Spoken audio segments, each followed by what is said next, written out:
les amis, aujourd'hui nous allons démarrer avec les fonctions récursives. Déjà, il faut retenir qu'une fonction récursive est une fonction qui peut s'appeler elle-même jusqu'à ce qu'une condition d'arrêt la fasse s'arrêter. Et aussi, on va voir qu'avec les fonctions récursives, il faut voir tout un tas de facteurs qu'on veut bien savoir quand est-ce que la fonction doit s'arrêter.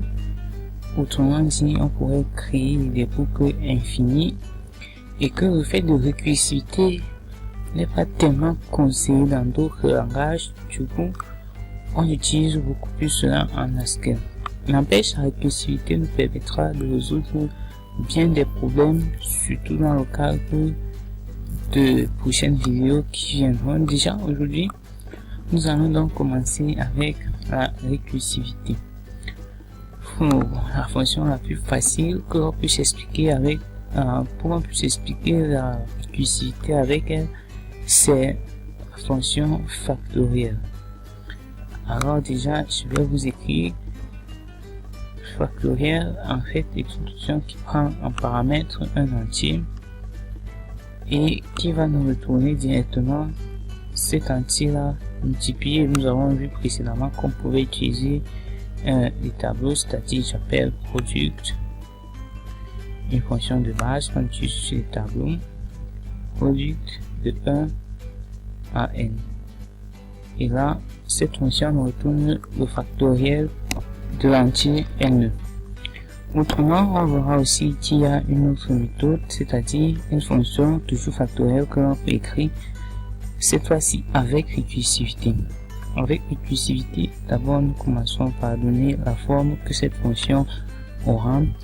Elle va prendre un int, on applique le factoriel le plus souvent sur les entiers non signés de préférence, et nous retournera également un int. Alors, qu'est-ce que cette fonction fait?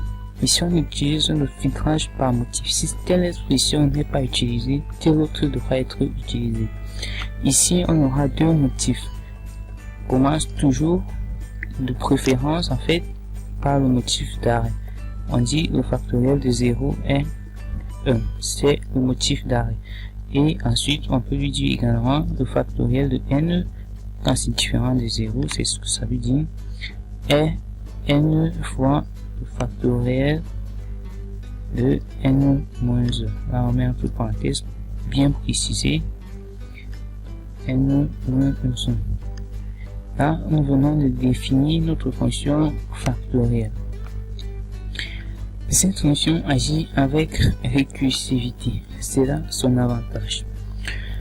On va, en fait, dans le cadre du test, je vais essayer de matérialiser un peu ce qui se passe ici sur notre éditeur de texte.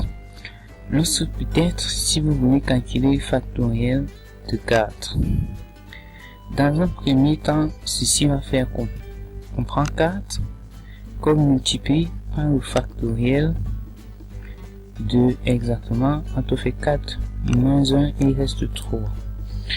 Or, lorsqu'on va arriver à 3, on se dit non mais 3, il faut, on appelle encore le factoriel sur 3 et du coup, le factoriel de 3 va nous donner en fait 3 également fois le factoriel de 2. Factoriel de 2. Là également, on se rend compte quand on tombe sur un hic, ça te fait encore que le factoriel de 2 n'est autre que le 2 fois factoriel de 2 moins 1 qui nous font 1. Donc, je mets en parenthèse. Et lorsqu'on arrive à 1, ce n'est pas toujours la condition d'arrêt. Donc, on va continuer en fait d'exécuter. On fait un factoriel de 1 pour encore s'écrire 1 fois le factoriel de 0. Or, c'est là qu'on commence à faire un retour. On sait déjà que le factoriel de 0, c'est 1. Du coup, à ce niveau-ci, on va s'arrêter et on aura plutôt 1 fois 1.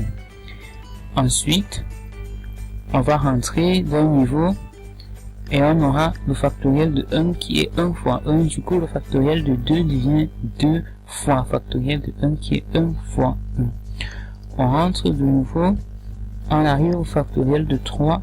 Or, le factoriel de 3 n'est autre que 3 fois le factoriel de 2 qui est encore 2 fois 1 fois 1. Là, on rentre à nouveau vers le factoriel de 4 qui n'est autre que un 4 fois factoriel de 3 que l'on vient d'écrire haut. Et c'est ainsi que fonctionne notre fonction factorielle, et là elle va tout simplement nous retourner le résultat que 24. Là nous venons de faire notre première fonction factorielle. Là j'ai essayé juste de matérialiser ce qui se passe. Nous allons mettre cela en commentaire si vous permettez. Le temps de mettre notre factoriel de 4 en commentaire. Hop, c'est bon. Là, on va enregistrer et on va ouvrir notre interpréteur. Moi, j'ai déjà lancé le projet. En fait, c'est la même chose, la routine que nous avons fait dans la précédente vidéo. Pour vous mettre à l'œuvre, il suffit juste de lancer. Pour l'ouvrir, il suffit de la déplacer dans Sublime Text et ça vous ouvre ça nettement. Du coup, vous allez l'ouvrir et à l'intérieur, vous allez juste faire un reload, c'est-à-dire 2.1. Vous chargez, on vous dit votre fonction a bien été chargée, et là on va appeler notre fonction factorielle. Nous allons l'appliquer à 4 et là on trouve ce que nous avons fait. Et aussi en rare, on peut utiliser cette fonction. En fait, la récursivité, on peut également l'utiliser sur les tableaux. Sur les tableaux, je dis tableau, mais ici on parle plus de liste.